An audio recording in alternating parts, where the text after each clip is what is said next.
संयम का ब्रेक। और गाड़ी की लाइट ठीक हो और ब्रेक ठीक हो।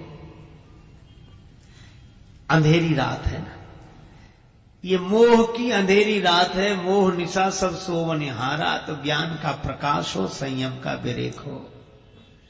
वैसा ना हो अंधेरी रात में एक आदमी अपनी मोटरसाइकिल बड़ी तेजी से दौड़ा रहा था रात में, और मोटरसाइकिल में लाइट नहीं, चौराहे पर खड़े हुए सिपाही ने डंडा दिखाया, ठहरो ठहरो ठहरो, तुम्हारी मोटरसाइकिल में लाइट नहीं है, कहीं खतरा खा जाओगे।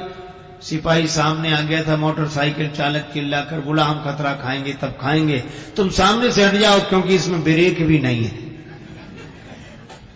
अब न लाइट न ब्रेक, न ज्ञान का प्रकाश, न संयम का ब्रेक, तो हमारी इंद्रियां कहां ले जाएंगी हमें। और रामचरितमानस की कथा तो टिकी ही दो पर है, एक ओर दशरथ जी है, दूसरी ओर दशमुख है।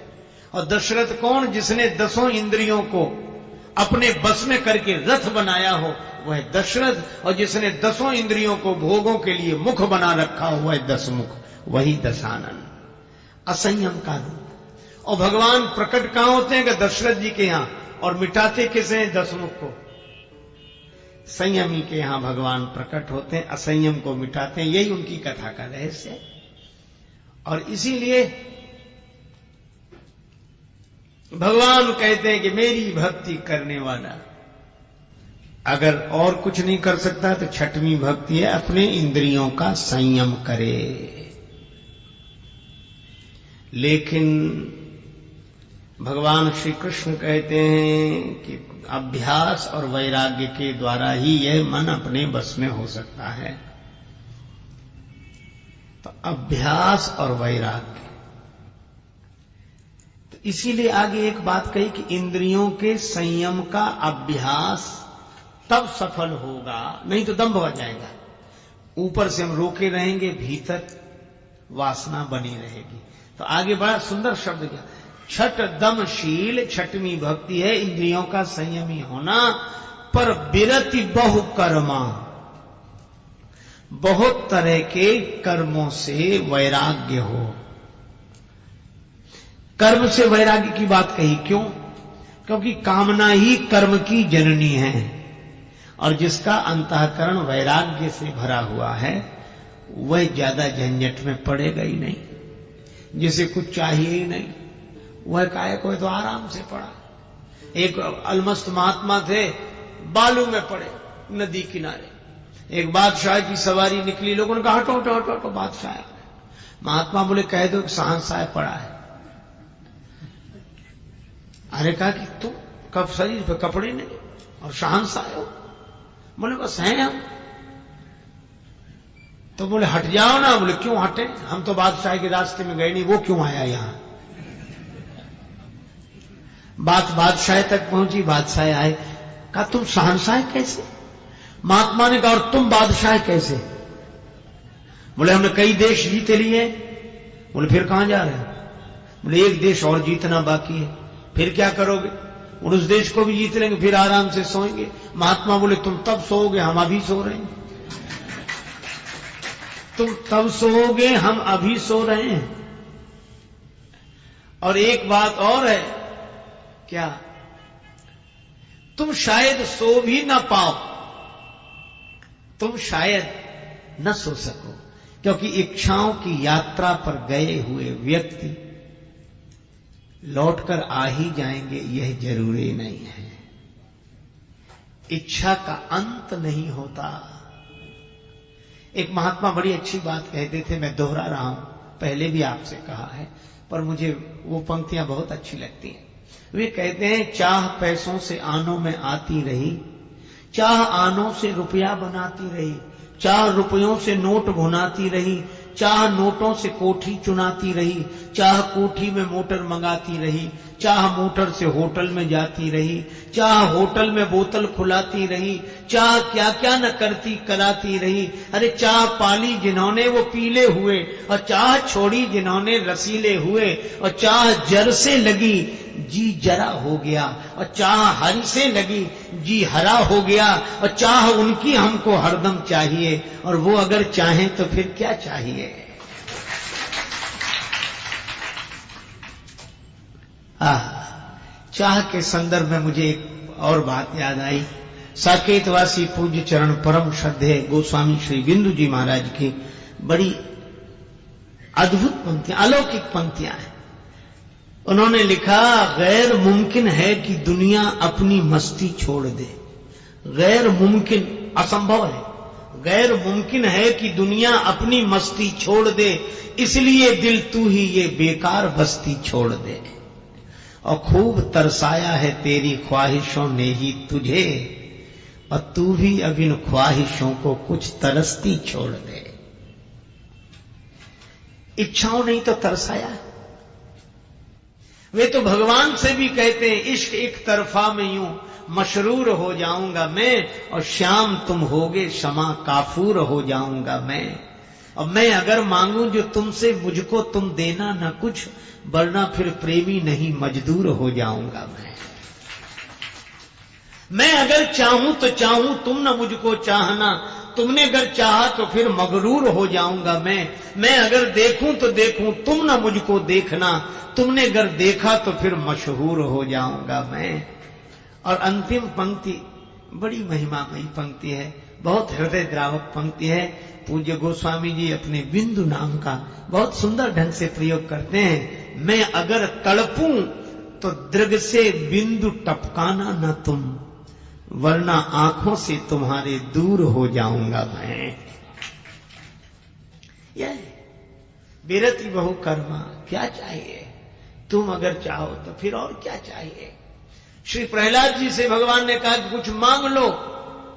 प्रहलाद जी बोले, अगर देना ही चाहते हो तो यही दे दो। क्या? मांगने की इच्छा ही पैदा ना हो, कुछ नहीं चाहिए। महाराज मनु शत्रुपा से भगवान ने कहा, बोलो क्या चाहते हो हमसे? मनु जी बोले, हम तो आपको ही चाहते हैं, आपसे क्या चाहिए? आप मिल गए, सब मिल गया। जहां राम तहां काम नहीं। बिरति बहु कर्मा, बहुत तरह की कामनाएं मन में ना हो तो बहुत तरह के कर्म प्रपंच में जीवन नहीं जुड़ेगा। बिरति बहु कर्मा, वैराग्यवान होना चाहिए। तो पहली बात तो कही कि वैराग्यवान कब होगा? बोले इंद्रियों का संयम हो और मन में वैराग्य हो। यह छठवीं भक्ति है। छठ दमशील बिरति बहु कर्मा, इंद्रियों पर संयम हो। अब नाथई अनुराग जाग, जड़ त्याग दुरासा जीते, बुझे कि काम अग्नि तुलसी, कहूं विषय भोग बहु घीते। अच्छा, एक बात और कह के फिर आगे बढ़े। एक राजा के पास एक बकरी थी। राजा कहता था, इस बकरी को जो तृप्त कर दे उसे 1000 रुपए इनाम। बड़े बड़े लोग आए, दिन भर बकरी को चराते, खूब चराते, शाम को लाते। राजा कहता, मैं परीक्षा करूंगा। हरे पत्तों की एक डाली दिखाता वो राजा बकरी को। तो बकरी की तो आदत है, चाहे जितना पेट भरा हो, हरी हरी पत्ती दिखी तो मुंह मारने की आदत। ऐसे जो करे, राजा कहता, देखो रह गई भूख, कोई तृप्त नहीं कर सका।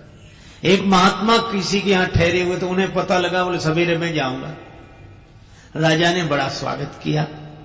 महाराज आप कैसे? बोले आपकी बकरी को तृप्त करने। बोले आप काहे को झंझट में पड़े हो? महात्मा बोले, हमारे अलावा कोई कर भी नहीं सकेगा, तुम दो बकरी हमको दे। ले गए महात्मा, एक हरे पत्ते की डाली ले गए। वो राजा वही दिखाता था, और बकरी को तो आदत थी। साथ में एक छड़ी ले गए, डंडा, और दिन भर अभ्यास कराया। ऐसे पत्ते की डाली दिखाते, बकरी उधर मुंह मारती तो एक डंडा, फिर इधर करे वो तो उधर से दूसरा डंडा। दिन भर अभ्यास कराए। बेचारी का पेट तो पिचक गया, मुंह फूल गया पिटते पिटते। शाम को ले आए, राजा साहब आपकी बकरी तृप्त है। राजा ने जो बकरी की हालत देखी, बोले आप परीक्षा कर लो। और जैसे ही हरे पत्ते की डाली राजा ने दिखाई, महात्मा सामने खड़े थे डंडा लिए, दिन भर का अभ्यास। अब राजा वो दिखावे तो उधर मुंह कर ले, उधर मुंह कर ले। बोले इनाम मिले। राजा ने कहा कि इनाम तो मिलेगी, पर किया क्या?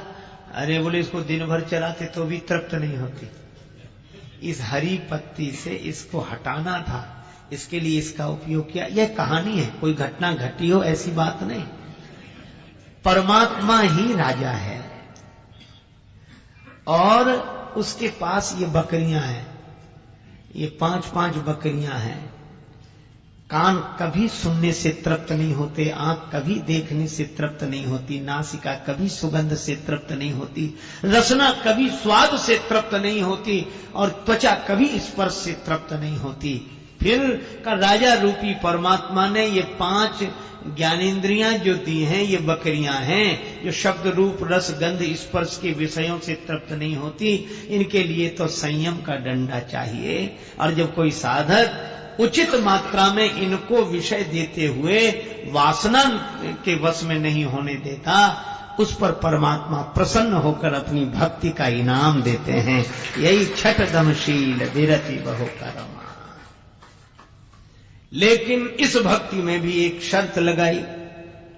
जैसे गुरुपद पंकज सेवा, तो शर्त क्या है? तीसरी भगति पर अमान, चौथी भगति मम गुणगन करई, शर्त क्या है? कपट तजी गान। अच्छा, 5वीं भक्ति में शर्त क्या है? मंत्र जाप मम, लेकिन शर्त है दृढ़ विश्वासा। और 6वीं भक्ति में शर्त क्या है? छठ दमशील विरति बहु कर्मा। यह तो ठीक है, लेकिन निरत निरंतर सज्जन धर्मा।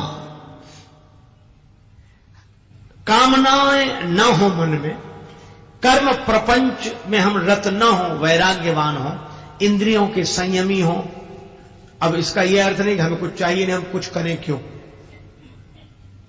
तो आलसी बनकर पड़े रहें क्यों? हमारी कोई इच्छा नहीं तो क्यों करना क्या? जब हमें कुछ चाहिए नहीं तो हम क्यों करें? जब हमें कुछ कर पाना ही नहीं है तो क्यों करें? नहीं, भगवान आज्ञा देते हैं कि आप वैराग्यवान हो, अच्छी बात है, आप इंद्रियों के संयमी हो, अच्छी बात है, लेकिन करना कुछ क्या? निरत निरंतर सज्जनों के धर्म का पालन करना। यह हमारी दिनचर्या होना चाहिए, हमारा जीवन होना चाहिए।